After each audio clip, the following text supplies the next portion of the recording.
Hello नमस्कार दोस्तों, मैं निशु कुमारी आप सभी का इंजीनियर हरेंद्रा क्लासेस में स्वागत करती हूँ। जैसा कि हम लोग रोज प्रतिदिन क्यूज का आयोजन करते हैं, तो आज सर नहीं है, इसलिए आज हम क्यूज करा रहे हैं। कल सर क्वेश्चन पूछे थे कि जो तोड़ी राग है वो किस समय बजाया जाता है। तोड़ी राग एक प्रकार का गायन है जो दिन के दूसरे प्रहर में बजाया जाता है। दूसरे प्रहर यानी कि दोपहर के बाद में बजाया जाता है। चलिए हम लोग भूगोल पढ़ते हैं। भूगोल में है कि नदियों के किनारे स्थित नगर, यानी कि कौन सा नगर किस नदी के किनारे बसा हुआ है, इसके बारे में हम लोग पढ़ेंगे। देखिए, जो गंगा नदी है वो हरिद्वार, फतेहपुर, कानपुर, वाराणसी, भागलपुर, पटना इत्यादि से होकर गुजरती है। यानी कि गंगा नदी के तट पर कौन कौन सा शहर बसा हुआ है, तो हरिद्वार, फतेहपुर, कानपुर, वाराणसी, भागलपुर और पटना। यमुना नदी जो है इसके किनारे किनारे कौन कौन सा नगर है, तो नई दिल्ली, आगरा, मथुरा और इटावा जो है वो सब यमुना नदी के किनारे बसा हुआ है। भागीरथी नदी के किनारे उत्तरकाशी बसा हुआ है। उत्तरकाशी भागीरथी नदी के किनारे है। हैदराबाद मूसी नदी के किनारे है। हैदराबाद मूसी नदी के किनारे है। और विजयवाड़ा कृष्णा नदी के किनारे स्थित है।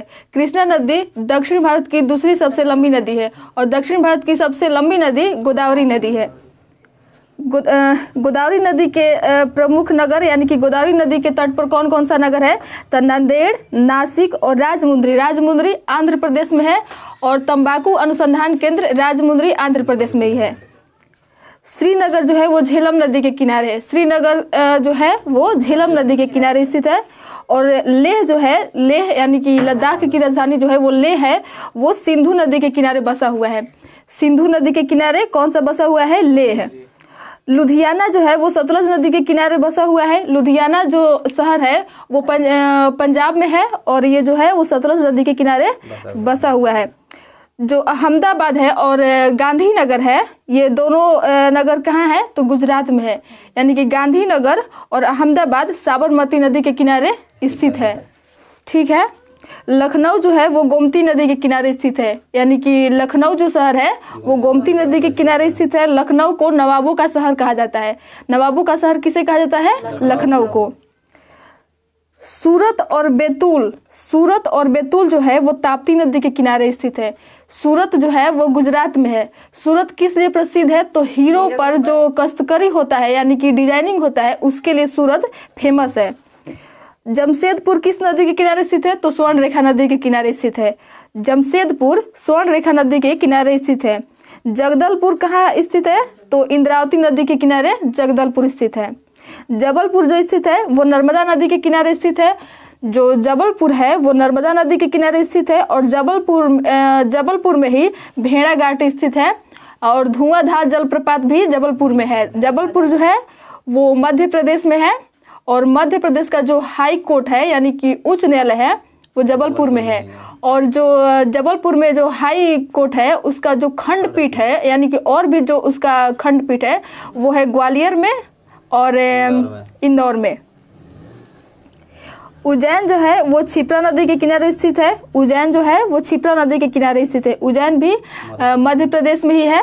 और जो शिवलिंग है चार, वो जिसमें से एक है ये अरे शिव जी का है ना महाकालेश्वर मंदिर, वो उज्जैन में ही है। ठीक। बरेली जो है वो रामगंगा नदी के किनारे स्थित है। जो बरेली है वो रामगंगा नदी के किनारे स्थित है और बरेली किस राज्य में है, उत्तर प्रदेश में है। ठीक है।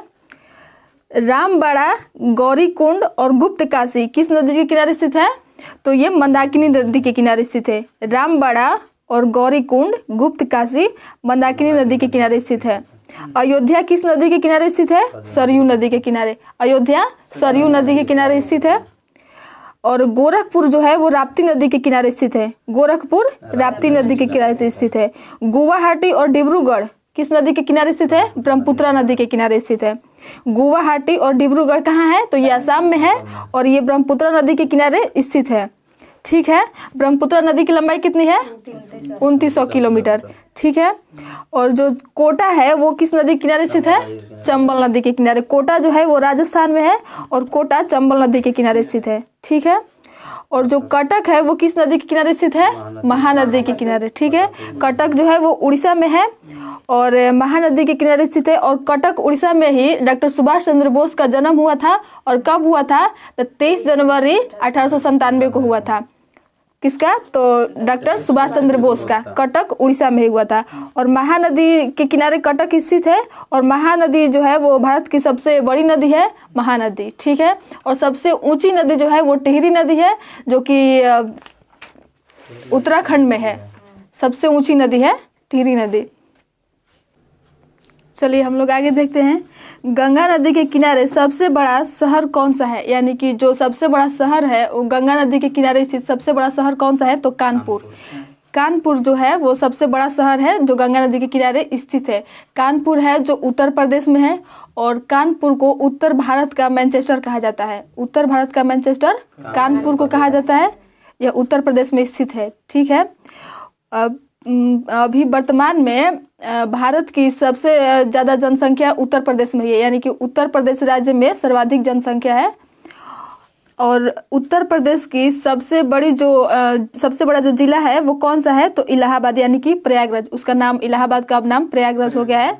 और ये उत्तर प्रदेश का सबसे बड़ा जिला है और ये सर्वाधिक जनसंख्या वाला जिला है। सॉरी, अब निम्नलिखित में से कौन सा शहर गंगा नदी के किनारे स्थित नहीं है? तो उत्तरकाशी। ऑप्शन में फतेहपुर, भागलपुर, कानपुर। तो उत्तरकाशी जो है वो उत्तराखंड में है और यह गंगा नदी के किनारे स्थित नहीं है। लेह अवस्थित है किस नदी पे? तो सिंधु नदी के दाएं तट पर। लेह कहाँ स्थित है? तो सिंधु नदी के दाएं तट पर, ठीक है। आगे हम लोग देखते हैं जलप्रपात के बारे में। हुंडरू का जलप्रपात किस नदी पर स्थित है? तो स्वर्णरेखा नदी पर। स्वर्णरेखा नदी पर स्थित है। और शिव समुद्रम जलप्रपात जो है वो किस नदी पर है? कावेरी नदी पर। शिव समुद्रम जलप्रपात किस नदी पर है? कावेरी नदी पर।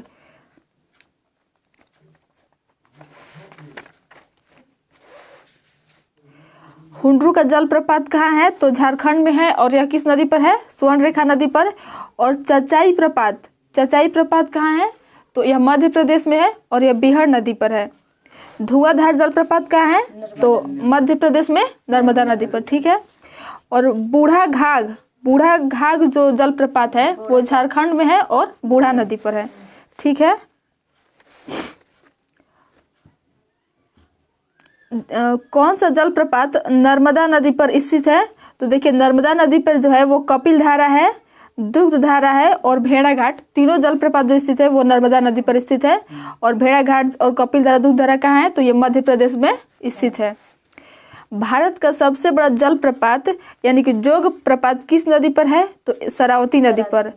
जोग प्रपात किस नदी पर है? शरावती नदी पर। और भारत का सबसे बड़ा प्रपात कौन सा है? जोग प्रपात। इसी को गरसोपा भी कहते हैं, जोग या गरसोपा जलप्रपात।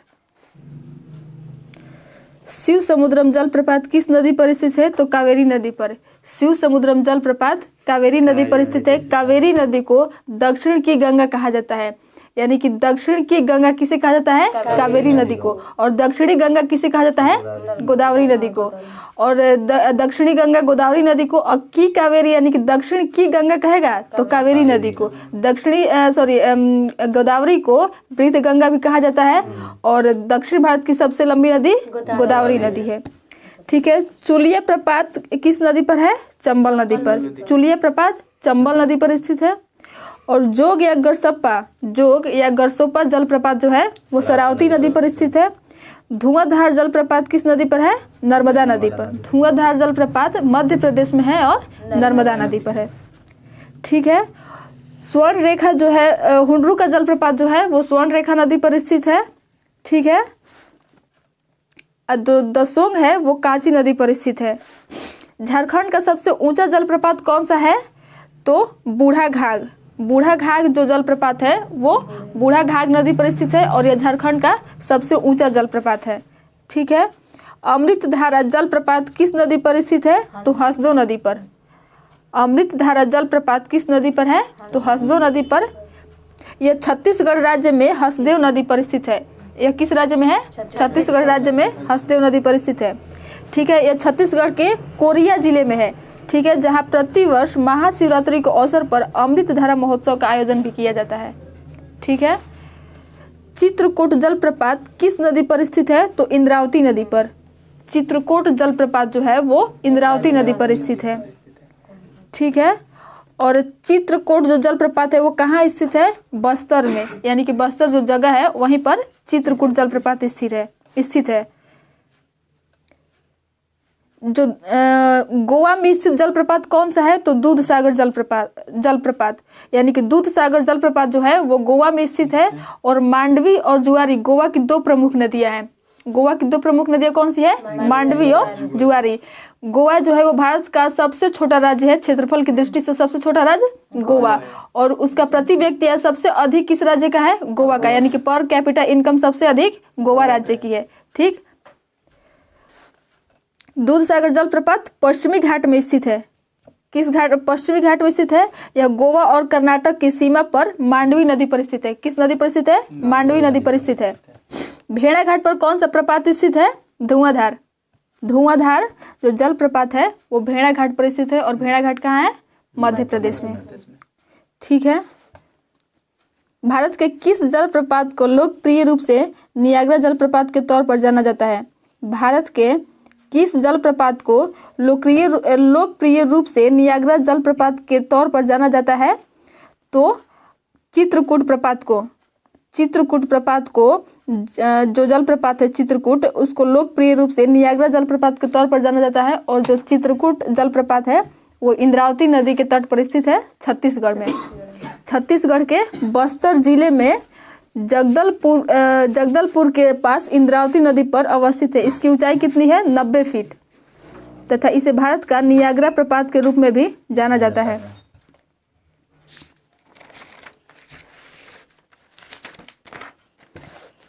वेम्बनाद झील किस राज्य में स्थित है?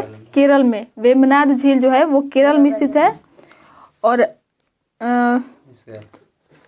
नहीं, केरल में वेम्बनाद स्थित है।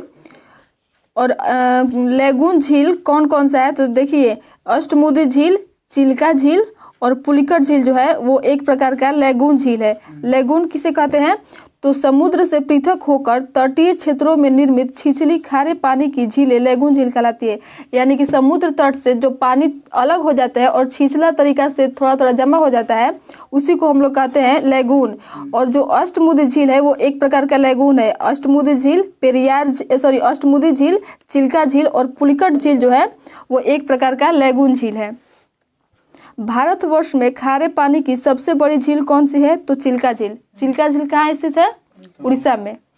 भारतवर्ष में खारे पानी की सबसे बड़ी झील किस राज्य में स्थित है? तो चिल्का झील में। चिल्का झील है सबसे बड़ी। चिल्का झील जहाँ स्थित है वह कौन सा है?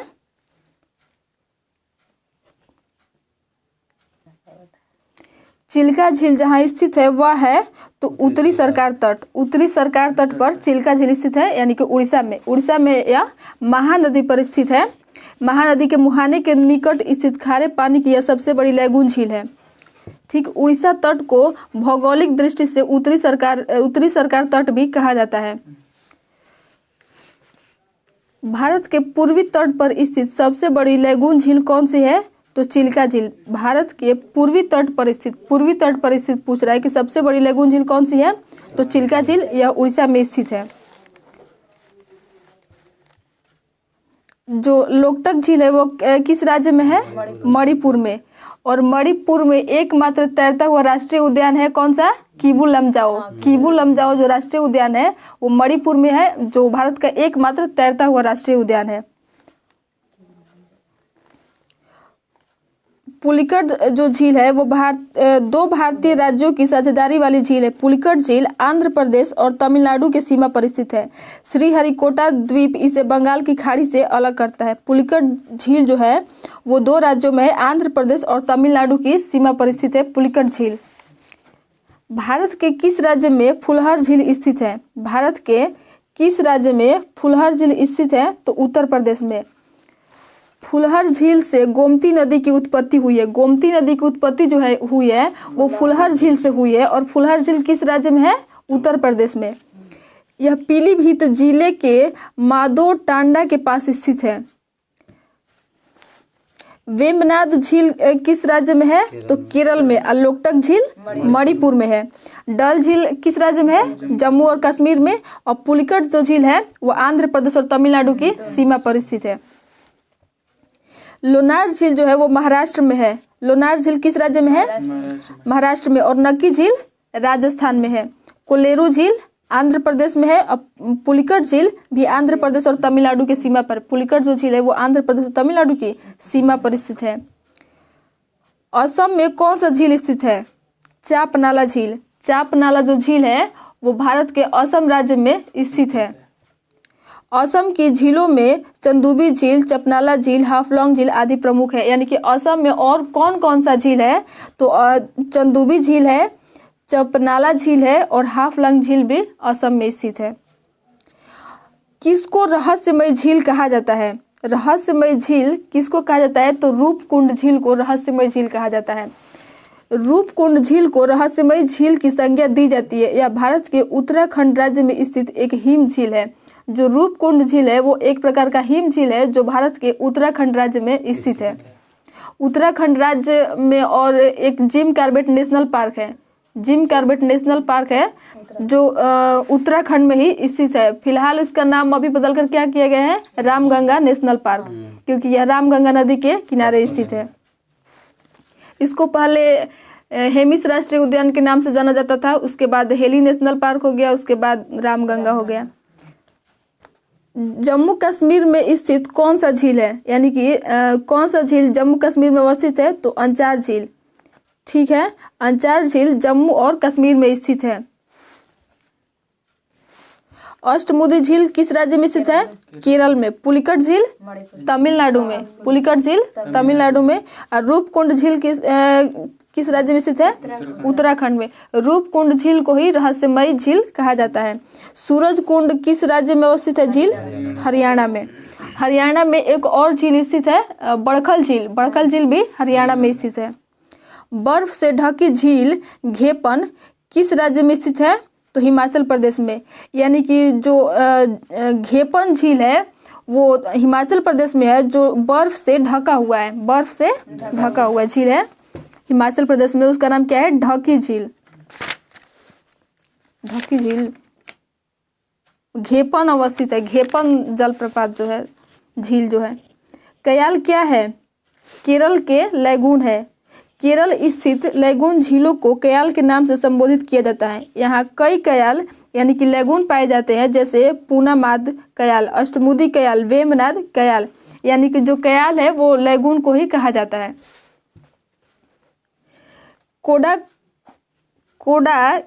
कोडाई कनाल जो झील है वो तमिलनाडु में स्थित है। जो कोडाई कनाल झील है वो तमिलनाडु में स्थित है और यह एक प्रकार का कृत्रिम झील है।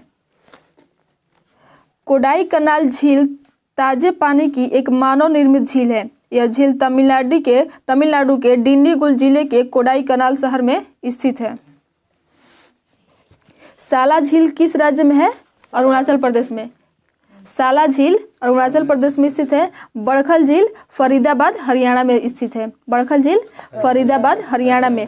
लोकटक झील मणिपुर में स्थित है। और कालीवेली झील तमिलनाडु में स्थित है। विलुपुरम जिला में, विलुपुरम जिला तमिलनाडु में कालीवेली झील स्थित है। भारत की सबसे बड़ी मीठे पानी की झील कौन सी है? तो बुलर झील।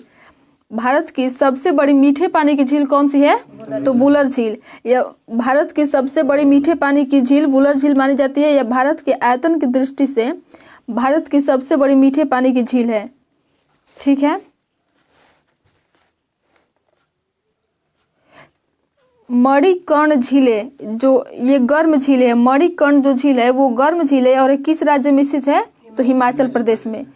और तपता पानी जो है वो भी उड़ीसा राज्य में स्थित है। ये झील है, तपता पानी जो है वो झील है, एक गर्म झील है जो उड़ीसा में स्थित है। वज्रेश्वरी जो झील है वो किस राज्य में है? महाराष्ट्र में। वज्रेश्वरी जो झील है वो किस राज्य में है? महाराष्ट्र में। भारत के संदर्भ में डिडवाना, कुचामन, सरगोल और खाटू किनके नाम है? तो लवण झील है। यानी कि जो डिडवाना झील है, कुचामन, सरगोल और खाटू जो है वो एक लवणीय झील है। चलिए आगे हम लोग इतिहास में देखते हैं। भारत में कागज का प्रयोग कब से प्रारंभ हुआ था? तो 12वीं शताब्दी में। कागज का प्रयोग भारत में कब से प्रारंभ हुआ था? तो 12वीं शताब्दी में। विश्व में सर्वप्रथम कागज का आविष्कार चीन में हुआ था। विश्व में सर्वप्रथम कागज का आविष्कार चीन में हुआ था। और कागजी नोट जो जारी करने वाला प्रथम देश है वो चीन ही है। सिविल सेवा की परीक्षा आयोजित करने वाला विश्व का पहला देश कौन सा है? चीन है। ठीक है। भारत में कागज का प्रयोग 12वीं शताब्दी में प्रारंभ हुआ था। भारत में कागज का प्रयोग 12वीं शताब्दी में प्रारंभ हुआ था। अलाई दरवाजा का निर्माण किस सुल्तान ने करवाया था? अलाई दरवाजा का निर्माण किस सुल्तान ने करवाया था? तो अलाउद्दीन खिलजी ने। अलाउद्दीन खिलजी ने और क्या क्या किया था? तो सैनिकों की हुलिया लिखने की प्रथा भी और सैनिकों को नगद वेतन देकर रखने की प्रथा भी अलाउद्दीन खिलजी ने शुरू किया था। और इसका सबसे फेमस जो था वो चालू किया था बाजार नियंत्रण प्रणाली, जिसमें दुकानदार अगर कोई भी चीज़ माप तौल में अगर हेरा फेरी करता है, कम देता है, तो उसका आदेश था कि उस दुकानदार के शरीर से उतना मांस काट लिया जाए जितना वो कम दे रहा है। तो वो बाजार नियंत्रण प्रणाली कौन लागू किया था? अलाउद्दीन खिलजी। घोड़े के नाल के आकार की मेहराब सर्वप्रथम प्रयोग में लाई गई थी। तो अलाई दरवाजा में, जब अलाई दरवाजा बनवाया गया था तो उस समय घोड़े के नाल के आकार की मेहराब सर्वप्रथम प्रयोग में लाई गई थी। कुतुब मीनार के निर्माण में कौन कौन योगदान दिए थे? कुतुब मीनार का निर्माण किसने करवाया था? कुतुबुद्दीन ऐबक। और इसमें कौन कौन योगदान दिया था? तो कुतुबुद्दीन ऐबक, इल्तुतमिश और फिरोज शाह तुगलक। यानी कि जो कुतुब मीनार का निर्माण है वो कुतुबुद्दीन ऐबक ने आरंभ किया था। जैसे कि उसका नींव कुतुबुद्दीन ऐबक डलवाया था, लेकिन उसका जो पूरा निर्माण करवाया था वो इल्तुतमिश करवाया था। इल्तुतमिश जो था वो कुतुबुद्दीन ऐबक का गुलाम था और उसका निर्माण और उसका दामाद भी था। इल्तुतमिश जो था उसका गुलाम था और उसका दामाद भी था। तो कुतुब मीनार का निर्माण जो प्रारंभ किया वो कुतुबुद्दीन ऐबक किया, लेकिन उसको पूरा किसने करवाया? इल्तुतमिश। कुतुब मीनार जो था वो 4 मंजिल का था। तो बिजली गिरने की वजह से चौथा मंजिल जो था वो ध्वस्त हो गया था। तो उसको फिर से पुनर्निर्माण किसने करवाया? फिरोज शाह तुगलक। फिरोज शाह तुगलक जब चौथी मंजिल का निर्माण करवा रहा था तो वो एक और मंजिल बनवा दिया, जिससे वो 5 मंजिला हो गया। ठीक है।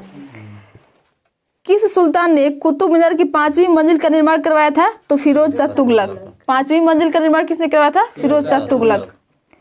भारत में प्रथम मकबरा जो शुद्ध इस्लामी शैली में निर्मित हुआ था वो कौन सा था? तो बलबन का मकबरा।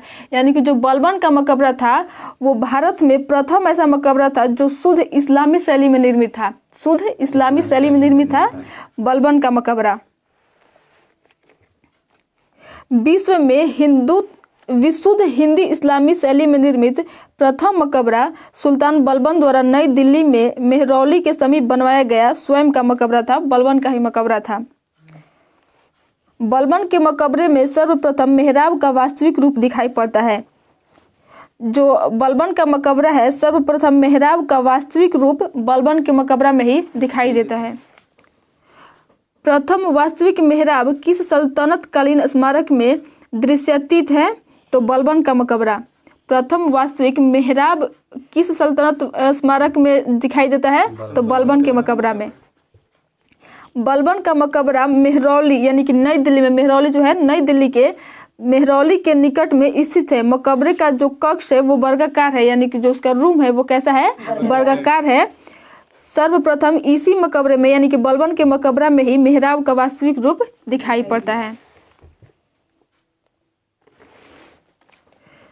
देखिए, सुल्तानगढ़ी जो भवन है उसका निर्माण किसने करवाया था? इल्तुतमिश ने। ठीक है। जो सुल्तानगढ़ी भवन है उसका निर्माण किसने करवाया था? इल्तुतमिश। लाल महल का निर्माण किसने करवाया था? बलबन ने। लाल महल का निर्माण बलबन ने करवाया था। और जमात खाना मस्जिद का निर्माण किसने करवाया था? खिज्र खां। सैयद वंश का संस्थापक भी कौन था? खिज्र खां। सैयद वंश का संस्थापक खिज्र खां। यह किसका निर्माण करवाया था? जमात खाना मस्जिद का। और 2.5 दिन का झोपड़ा जो है वो किसने बनवाया था? कुतुबुद्दीन ऐबक। 2.5 दिन का झोपड़ा जो है वो कहाँ है? अजमेर राजस्थान में है। और इसका निर्माण कुतुबुद्दीन ऐबक ने करवाया था। और जो 2.5 दिन का झोपड़ा है वो इससे पहले क्या था? जब 2.5 दिन का झोपड़ा नहीं था वो संस्कृत विद्यालय था। क्या था वो? उससे पहले संस्कृत विद्यालय था। और जब वो खराब हो गया, मतलब ध्वस्त हो गया, उसके बाद 2.5 दिन का झोपड़ा उस पर कुतुबुद्दीन ऐबक बनवाया था। कीर्ति स्तंभ प्रशस्ति के रचयिता कौन है? अत्रि कवि, यानी कि कीर्ति स्तंभ जो प्रशस्ति है उसके रचयिता कौन है? अत्रि कवि। मालवा विजय के उपलक्ष्य में मेवाड़ के राणा कुंभा ने चित्तौड़गढ़ में कीर्ति स्तंभ का निर्माण करवाया था। कीर्ति स्तंभ का निर्माण जैता ने किया था, जबकि कीर्ति स्तंभ के प्रशस्तिकार अत्रि और महेश थे। अत्रि और महेश दोनों थे। और जो कीर्ति स्तंभ प्रशस्ति है इसका निर्माण किसने करवाया था? राणा कुंभा ने चित्तौड़गढ़ में कीर्ति स्तंभ का निर्माण करवाया था। चित्तौड़ का कीर्ति स्तंभ निर्मित हुआ था किसके शासनकाल में? तो राणा कुंभा के शासनकाल में। चित्तौड़ का जो कीर्ति स्तंभ है वो किसके शासनकाल में निर्मित हुआ था? तो राणा कुंभा के शासनकाल में। जो अटाला मस्जिद है वो कहाँ स्थित है? जौनपुर में। अटाला मस्जिद कहाँ स्थित है? जौनपुर में। और जामा मस्जिद कहाँ है? तो गुलबर्गा में। जामा मस्जिद कहाँ है? गुलबर्गा में। और जहाज महल कहाँ स्थित है? मालवा में। जहाज महल कहाँ स्थित है? मालवा में। कुवत उल इस्लाम जो स्थापत्य है वो कुवत उल इस्लाम वो कहाँ स्थित है? दिल्ली में। अटाला मस्जिद कहाँ है? जौनपुर में। जहाज महल कहाँ है? मालवा में। और जामा मस्जिद कहाँ है? गुलबर्गा में। मेहराब की निचली सतह पर कमल कली की झालर, ये जो वास्तुशैली है यह एक प्रकार की वास्तुशैली है। इसका किस राजवंश से संबंध है? तो खिलजी वंश से। मेहराब की निचली सतह पर जो कमल कली की झालर है, जो ये एक वास्तुशैली है, वो किस राजवंश के द्वारा बनवाया गया था? खिलजी राजवंश के द्वारा। और अष्टभुजीय मकबरों का उदय ये किस राजवंश से संबंधित है? तो तुगलक राजवंश से। अष्टभुजीय मकबरों का उदय तुगलक राजवंश से संबंधित है। स्तंभों में बोधि गोई का प्रयोग किस राजवंश के द्वारा किया गया था? विजयनगर के द्वारा। झुकी हुई दीवारों के साथ विशाल मुख्य द्वार ये किस राजवंश द्वारा स्थापित किया गया था? सरकी। ठीक है, चलिए और आगे हम लोग देखते हैं। किताब उल हिंद रचना के प्रसिद्ध लेखक का क्या नाम था? यानी कि किताब उल हिंद के रचना किसने किया था? तो अलबरूनी। किताब उल हिंद को तहकीक ए हिंद भी कहा जाता है, यानी कि किताब उल हिंद या तहकीक ए हिंद का रचयिता कौन है? अलबरूनी। अलबरूनी जो था वो अरब शायर था। अलबरूनी का वास्तविक नाम अबू रेहान था। ठीक है। अमीर खुसरो का जन्म कहाँ हुआ था? तो एटा में। अमीर खुसरो का जन्म एटा में हुआ था। एटा कहाँ स्थित है? उत्तर प्रदेश में। तूतीय हिंद अमीर खुसरो का जन्म कहाँ हुआ था? पटियाली में। तूतीय हिंद अमीर खुसरो का जन्म कहाँ हुआ था? पटियाली में। अमीर खुसरो को तूतीय हिंद कहा जाता है। किसने स्वयं को हिंदुस्तान का तोता कहा है? अमीर खुसरो। अमीर खुसरो को ही हिंदुस्तान का तोता कहा जाता है, या तूतीय हिंद अमीर खुसरो को ही कहा जाता है। अमीर खुसरो ने किसके विषय में अग्रगामी की भूमिका निभाई है? तो खड़ी बोली। अमीर खुसरो ने किसके विकास में अग्रगामी की भूमिका निभाई है? खड़ी बोली। खुसरो ने विभिन्न भारतीय बोलचाल की भाषाओं को सीखा, विशेषतः हिंदी, जिससे वह सर्वाधिक प्रेम करता था। यानी कि अमीर खुसरो को सबसे अधिक पसंद कौन सा भाषा था? तो हिंदी। हिंदी जिससे वह सर्वाधिक प्रेम करता था। अमीर खुसरो पहला मुसलमान था जिसने भारतीय होने का दावा किया था। वह स्वयं कहता था कि वह संस्कृत एवं अन्य भारतीय भाषाएं जो हिंदवी के भाग हैं वह जानता है। एक दोहे में वह कहता है कि मैं एक भारतीय तुर्क हूँ, मैं हिंदवी बोलता हूँ, मुझे अरबी में बोलने की मधुरता नहीं है। ठीक है। निम्नलिखित में से किसने दिल्ली के 7 सुल्तानों का शासनकाल देखा था? किसने दिल्ली के 7 सुल्तानों का शासनकाल देखा था? तो वह अमीर खुसरो और शेख निजामुद्दीन औलिया दोनों ही थे जो दिल्ली के 7 सुल्तानों का शासनकाल देखे थे। ठीक है दोस्तों, यहीं पर हम अपना क्विज समाप्त करते हैं। और कल के लिए हमारा क्वेश्चन है कि चंद्रगुप्त की बेटी का नाम क्या था? चंद्रगुप्त की बेटी का नाम क्या था? यही कल के लिए क्वेश्चन है। आज यहीं पे क्विज समाप्त करते हैं। तब तक के लिए जय हिंद, जय भारत।